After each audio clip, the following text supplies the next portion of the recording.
Balik lagi bersama gua Roy, dan ini adalah video yang setelah sekian lama gua nggak gua vakum gitu ya dari channel YouTube gua, bukan karena gua pengen stop dari channel YouTube gua, tetapi lebih kepada karena banyak pekerjaan yang gua nggak bisa tunda setiap harinya dan gua harus selesain. Oke, kita juga lagi di tengah krisis pandemik ya, COVID-19.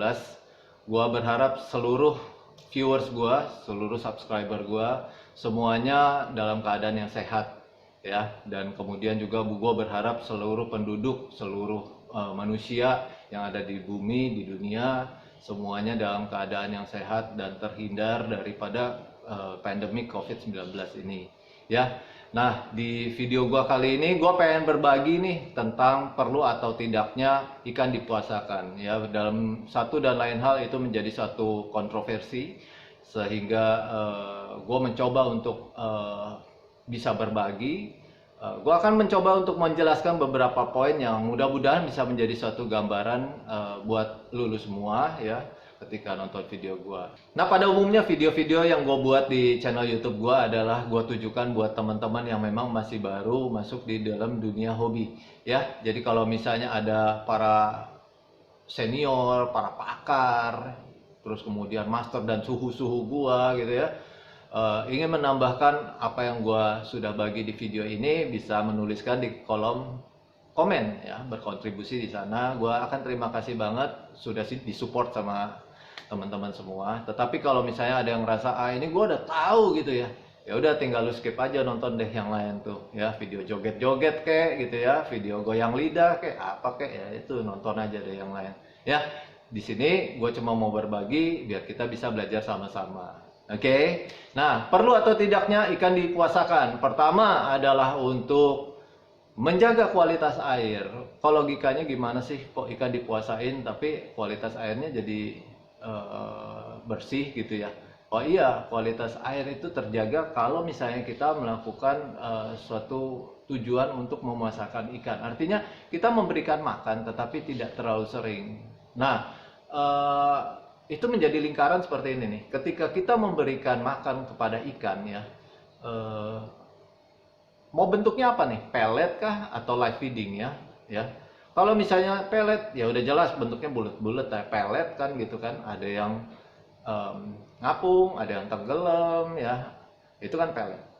Nah, tapi kemudian ada juga yang live feeding. Live feeding ini dibagi-bagi lagi nih. Ada orang yang ngasih jangkrik, ulet, cacing, terus kemudian kelabang, kecebong, kodok ya, terus kemudian ulet sutra, cacing sutra, terus kemudian juga apalagi sih, coba apalagi.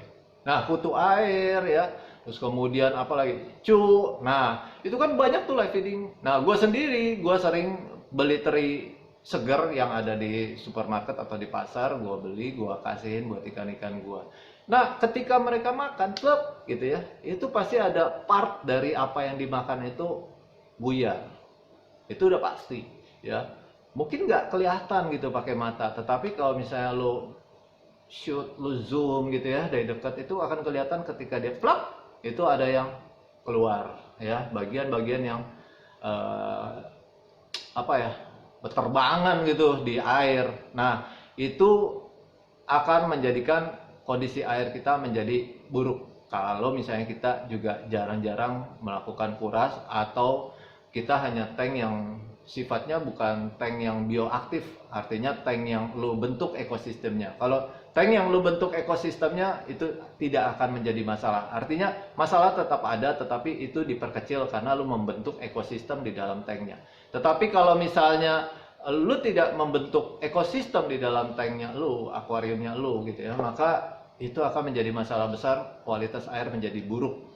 Nah, terus kemudian gini, ketika ikan makan ya, dia akan proses dari perutnya, terus kemudian setelah perutnya dalam berapa hari atau berapa jam kemudian dia akan pup ya, kotoran, dia akan pup, ngerti kan ya, gua nggak perlu ngomong bahasa sehari-harinya ya, kita bilangnya pup aja gitu ya. Nah, pup ikan ya, kalau misalnya filtrasinya lo jelek ya, kurang bagus, terus kemudian semakin banyak ikan makan, semakin banyak rutin ikan makan, ya itu juga akan bikin mereka tambah keluar lagi, tambah keluar lagi, tambah keluar lagi pupnya gitu ya.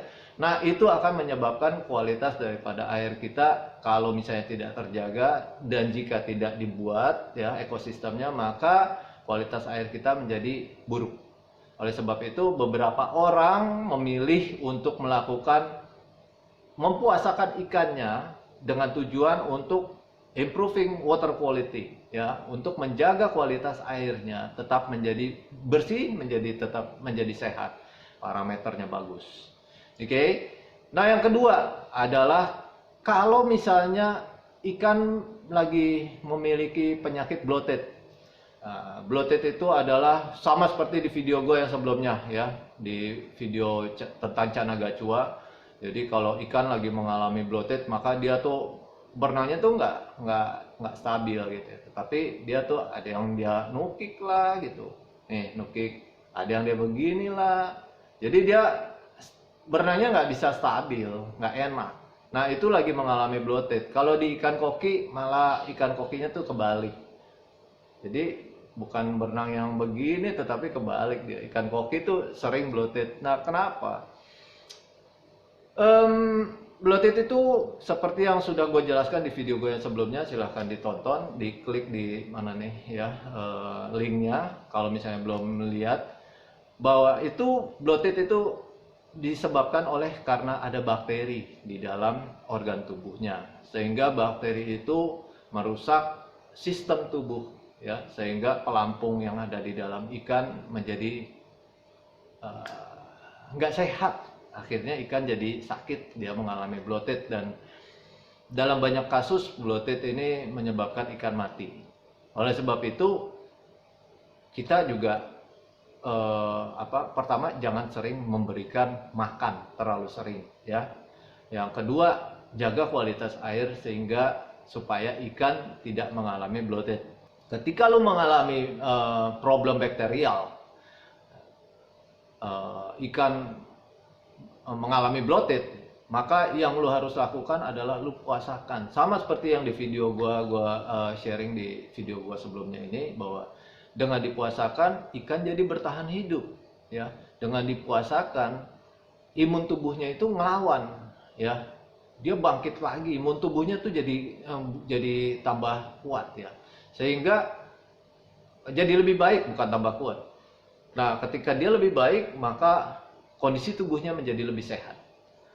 Itu kenapa makanya ketika ikan sedang mengalami penyakit yang disebabkan oleh bakteria, atau binatang lain ketika mengalami penyakit yang disebabkan oleh bakteria, termasuk manusia, itu memang umumnya dipuasakan. Karena kondisi tubuh kita, ya sistem tubuh kita ketika kita dipuasakan, itu imun tubuhnya akan naik untuk melawan bakteri. Tetapi kalau misalnya mengalami virus justru makanan harus makan, ya harus masuk terus.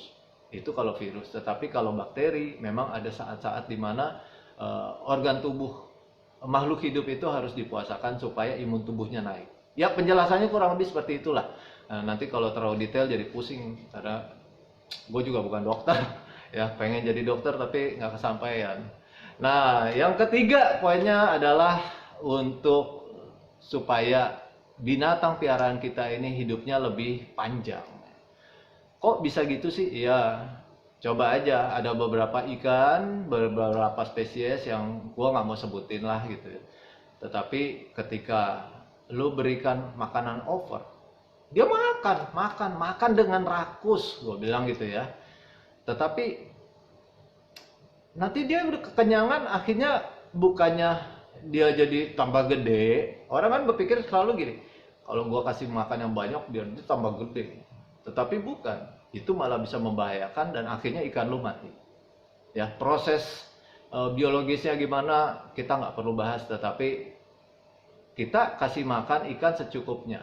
Tetapi bukan yang baru kita kasih makan, bentar lagi ntar kita kasih makan lagi, bentar lagi kita kasih makan lagi. Oleh sebab itu, kenapa kadang-kadang orang melakukan mempuasakan ikannya supaya dia menjaga supaya ikan ini tetap punya usia yang panjang, ya hidupnya lama, bisa nemenin lu semua gitu ya. Jadi hidup bisa bertahun-tahun, dan itu menjadi satu kebanggaan kalau ada orang datang, tamu, keluarga datang, oh ini kan bagus nih, iya itu udah 5 tahun sama gua, gila kan, gokil banget kalau lu bisa piara ikan sampai 5 tahun, bisa 10 tahun, ya itu nggak menutup kemungkinan. Oleh sebab itu harus ngerti nih gitu ya, kapan harus dikasih makan, kapan nggak harus dikasih makan, kapan dipuasain dan kapan tidak dipuasakan. Oke. Nah, poin yang keempat adalah untuk proses training, untuk tujuan tertentu. Jadi gini, ada orang-orang yang pengen ngerubah ikannya dari makan jangkrik terus dia pengen ikannya bisa makan pelet. Nah, maka dipuasakanlah ikannya. Dipuasakan, ya puasa juga bertahap kali ya bro ya. Kalau misalnya nggak bertahap ikannya malah mati. Jadi misalnya nih, pertama dipuasakan selama 3 hari, oke? Nah, selama 3 hari, ini contoh ya, contoh jangan diikutin. Contoh 3 hari, ya.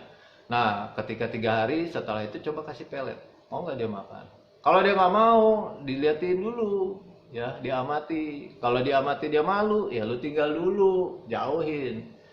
Dalam waktu setengah jam lihat dimakan nggak, kalau nggak dimakan angkat peletnya, terus kemudian kasih dia makanan yang umumnya dia makan, tetapi dengan porsi yang lebih dikit ya.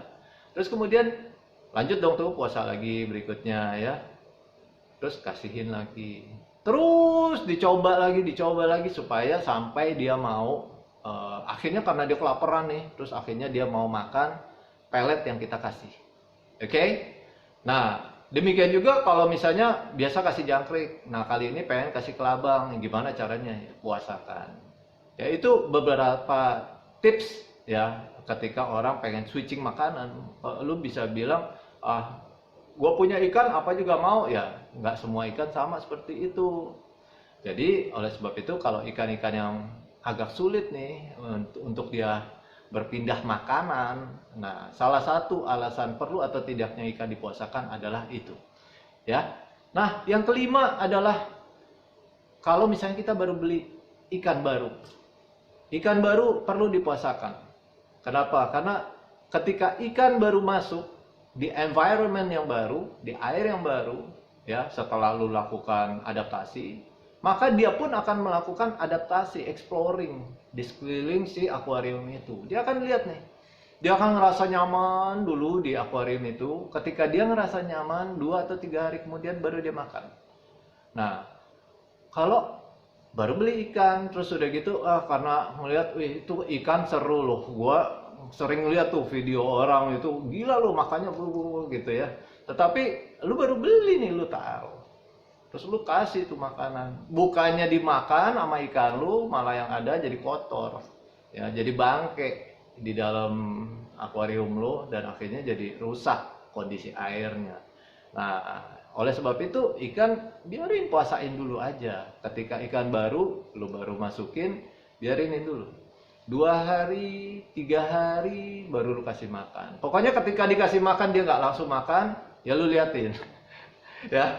Kalau dilihatin dia nggak mau karena dia malu, lu ngumpet, lu pergi dulu.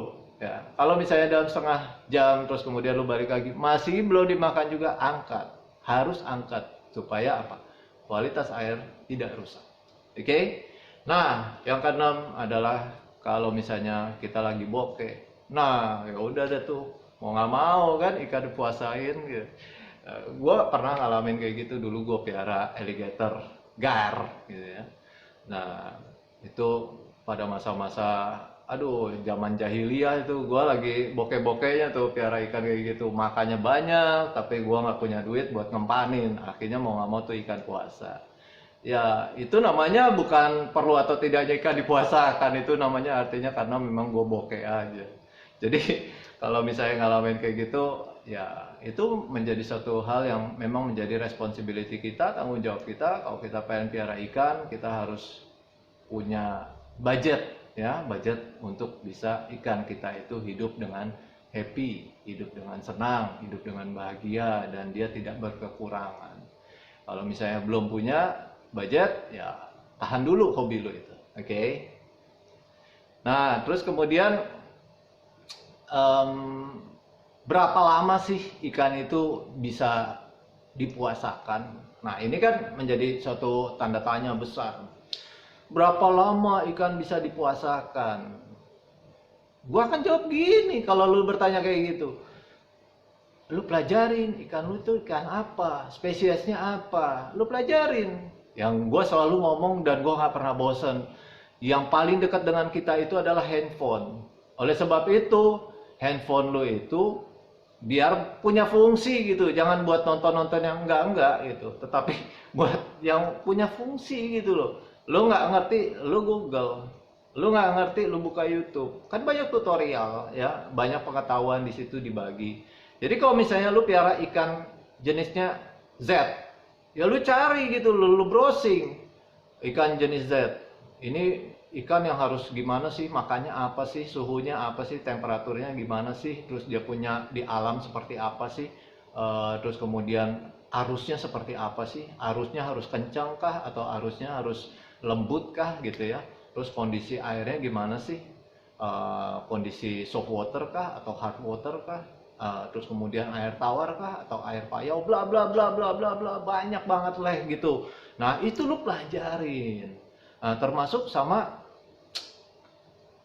lu cari tahu gitu tentang ikan ini tuh bisa bertahan berapa lama untuk nggak makan. Karena ada ikan-ikan yang memang dia bisa bertahan setahun. Setahun, gila, setahun mati. Ada ikan-ikan yang bisa bertahan selama sebulan dia nggak makan. Ada ikan yang bisa bertahan selama 3 bulan di alamnya dan dia tidak makan. Tetapi lu harus ingat, ini adalah ikan-ikan yang wild caught. Ikan-ikan yang tangkapan liar. Tapi kalau ikan-ikan yang hasil daripada budidaya, belum tentu. Walaupun mungkin bloodline-nya garis darahnya kalau misalnya masih dekat bisa. Tetapi kalau garis darahnya aja udah jauh ya enggak gitu. Oleh sebab itu gini, lu pelajarin.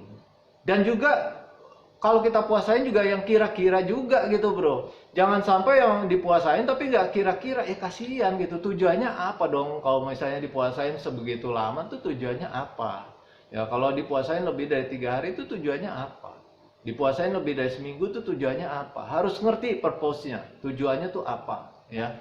Kalau misalnya, tapi gue punya ikan yang begini nih, dia punya masalah begini. Gue puasain biasanya 5 hari, dia nggak apa-apa. Ya nggak apa-apa aja kalau gitu, bebas. Ya, tetapi semua adalah resiko yang lo ambil sendiri, keputusan dengan tanggung jawab yang istilahnya kita ini kan manusia nih, ikan nggak bisa yang ketok-ketok kaca, weh, gue minta makan dong, gue lapar, dia nggak bisa loh. Ya, jadi lo yang punya piaraan, lo lihat sendiri gimana dia. Kalau misalnya kira-kira dia udah kelihatan, waduh, starving, kelaparan banget, ya dia mulai aktivitasnya mulai jelek ya, respon atau refleksnya juga mulai jelek, lu harus kasih makan, kasihan. Dia nggak bisa yang ketok-ketok gitu, dia nggak bisa manggil-manggil nama lu untuk minta makan gitu. Jadi kita mau puasain boleh, tetapi kira-kira dan pelajarin spesiesnya itu bisa berapa lama dia untuk tidak makan. Oke?